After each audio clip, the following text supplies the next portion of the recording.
नमस्कार, मैं हूं तेजेंद्र सिंह। आप देख रहे हैं महाराष्ट्र तक टीवी न्यूज। चलिए चलते हैं टॉप 25 खबरों की ओर। देखते हैं पालघर, मुंबई और महाराष्ट्र की आज सुबह की कुछ खास खबरें। गुजरात की ओर राजमार्ग के अंतिम छोर पर स्थित कॉपर के इस कब्रिस्तान में लकड़ी का शेड और कब्रिस्तान की छत की कुछ चादरें फट गई हैं, जिससे बारिश के दौरान यहां अंतिम संस्कार में बड़ी मुश्किलें आ रही हैं। कब्रिस्तान के खंभे आसानी से दिखाई दे रहे हैं। ऊपर का प्लास्टर इतना उखड़ गया है कि बारिश के मौसम में यहां आने वाले लोगों को गर्मी, बारिश और हवा से राहत देने के लिए बनाया गया शेड भी जर्जर हो गया है। बारिश के मौसम में यहाँ घास और लताएं अब परेशानी का सबब बन गई हैं। इस वजह से यहाँ लकड़ियाँ इकट्ठा करते और इधर उधर घूमते समय उन्हें सांप बिच्छुओं का डर सता रहा है। ग्रामीणों ने अपना रोष व्यक्त करते हुए कब्रिस्तान की स्थिति सुधारने की मांग की है। यहाँ कहा गया कि ये मांग करना दुर्भाग्यपूर्ण है कि शमशान घाट, जो किसी व्यक्ति के जीवन का अंतिम पड़ाव है, की स्थिति अच्छी रखी जाए। जहां पूरे देश में गणेश उत्सव बड़े उत्साह के साथ मनाया जा रहा है, वहीं वसई तालुका के पूर्वी भाग के तिवारी गांव की कलाकार अक्षता विजय पाटिल ने एक बिल्कुल अलग कलाकृति बनाई है। अक्षता ने सुपारी पर अष्टविनायक बनाए हैं। कला के प्रति गहरी रुचि रखने वाली अक्षता ने सुपारी पर अष्टविनायक बनाए हैं।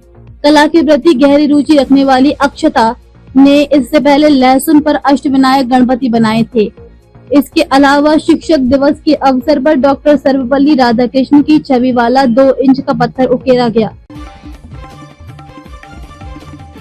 मूल प्रवाह नेपाली एकता समाज तारापुर महिला विभाग के आयोजन में हरितालिका तीज कार्यक्रम भव्य रूप से संपन्न हुआ। ये कार्यक्रम बोईसर के बंजारी समाज हॉल में आयोजित किया गया, जिसमें भारी संख्या में महिलाओं ने हिस्सा लिया। हरितालिका तीज कार्यक्रम न केवल धार्मिक और सांस्कृतिक महत्व रखता है, बल्कि महिला सशक्तिकरण और एकता का संदेश भी देता है। आपदा प्रबंधन मंत्री गिरीश महाजन ने विरार स्थित रमाबाई अपार्टमेंट दुर्घटना स्थल का निरीक्षण किया। सरकार ने मृतकों के परिजनों को 5 लाख रुपए की सहायता राशि देने की घोषणा की। आजकल के राजावट में क्या चल रहा है, बप्पा थोड़ी सी बुद्धि दे। महानगर पालिका को बविया के प्रशांत राउत और मनीष राउत ने लगाया आरोप। मनवेलपाड़ा तालाब पर महानगर पालिका की अव्यवस्था से बविया के पूर्व सभापति सहित बविया नेता ने लगाया प्रशासन पर आरोप। विजयनगर बिल्डिंग हादसे का जायजा लेने पहुंचे मनसे नेता अविनाश जाधव आज घटनास्थल का दौरा किया। विरार पूर्व में देखे खास रिपोर्ट। 3 चुनाव जीत गए पर क्लस्टर डेवलपमेंट नहीं आया।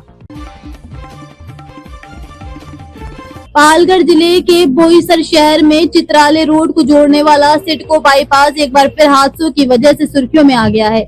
शनिवार की रात नए बने कंक्रीट रोड पर एक ही दिन में कुछ घंटे में ही 6 सड़क हादसे हुए। इन दुर्घटनाओं में करीब 12 से 13 बाइक सवार फिसलकर मामूली रूप से घायल हो गए, जिससे पूरे इलाके में दहशत और नाराजगी है। प्रदेश के वन मंत्री गणेश नायक ने कहा है कि आगामी स्थानीय निकाय चुनाव में ठाणे जिले में भाजपा ही नंबर 1 पार्टी रहेगी। उन्होंने कहा कि मैं भाजपा के सहयोगी दलों शिवसेना शिंदे और राकांपा अजीत को कमजोर नहीं समझता हूं, परंतु सहयोगी दलों में भाजपा को सबसे बड़ा सम्मान मिलना चाहिए। समझा जा रहा है कि नायक ने ये बयान देकर एक तरीके से उप मुख्यमंत्री एकनाथ शिंदे को ललकारा है। त्योहारों के मौसम में खाद्य एवं औषधि प्रशासन की कार्यवाही देर से सुझाई गई समझदारी। गणेश उत्सव से पहले कोई कार्रवाई क्यों नहीं? यशवंत सृष्टि कॉलोनी स्थित एक चीनी अड्डे पर ग्राहक के सूप में कॉकरोच मिलने और टाटा हाउसिंग क्षेत्र के एक मिठाई की दुकान में चूहे घूमते देखे जाने जैसी घटनाएं हुई, फिर भी ये विभाग और विभाग के अधिकारी सो रहे हैं। मराठा आरक्षण आंदोलन जारी, बारिश के बीच सड़कों पर ठहराव। मुंबई ने मनोज जरांगे के नेतृत्व में मराठा आरक्षण आंदोलन दूसरे दिन भी जारी रहा। भारी बारिश के बावजूद लोग फुटपाथ और वाहनों में रहकर प्रदर्शन कर रहे हैं। कई कार्यक्रम और स्थानीय सेवाएं बाधित हुई। सीएसएमटी के आसपास पूरी तरह से जाम। मराठा आरक्षण आंदोलन के चलते सीएसएमटी के पास यातायात ठप हो गया है। पुलिस ने प्रदर्शनकारियों को हटाने के प्रयास किए, लेकिन वे फार्मूले पर अड़े हैं।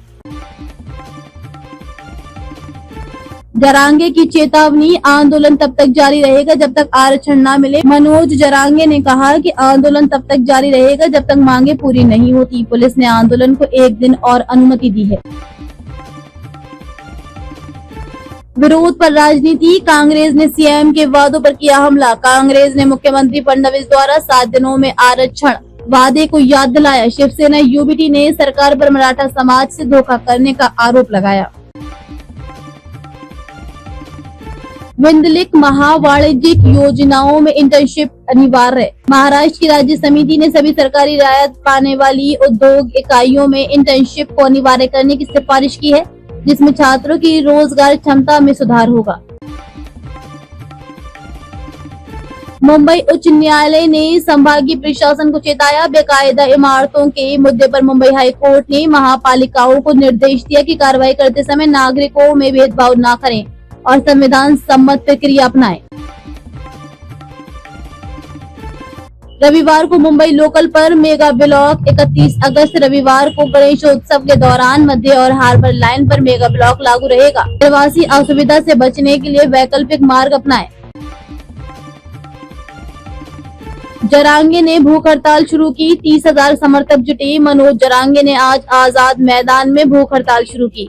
करीब 30,000 समर्थक जुटे और आंदोलन के खिलाफ सरकारी नियंत्रण जैसे पास के टॉयलेट बंद किए जाने की आलोचना की।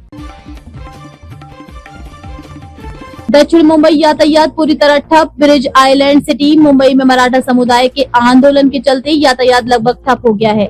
ईस्टर्न फ्रीवे बंद, अन्य मार्गों पर भी भीषण जाम। विरार इमारत हादसे में स्थिर राहत बचाव जारी। रामाबाई अपार्टमेंट हादसे में अब तक कुल 17 मौतें हुई हैं और बचाव कार्य चल रहा है। गैरकानूनी निर्माण स्पष्ट।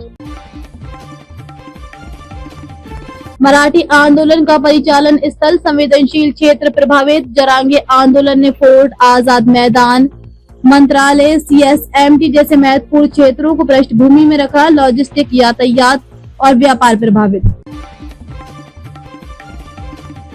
वसई में इमारत हादसा, दौन बाला सहमृत, घायलों में नालतात उपचाराधीन। वसई में इमारत का हिस्सा गिरने से एक टोडलर समेत 2 की मौत, 9 घायल, राहत कार्य जारी। वसई विरार में विकास कार्य ठप। स्थानीय नागरिकों ने निगम पर लापरवाही का आरोप लगाया। सड़क और नालियों की हालत खराब। वसई विरार नेता भाजपा में शामिल। महेश पाटिल समेत कई नेता बहुजन विकास अघाड़ी छोड़ भाजपा में आए।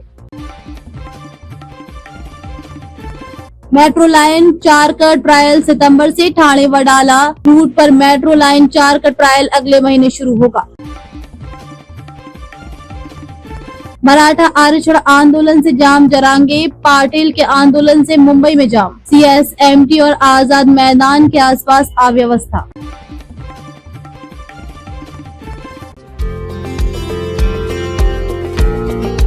हमारे चैनल को अभी सब्सक्राइब करें और बेल आइकन दबाना न भूलें। धन्यवाद।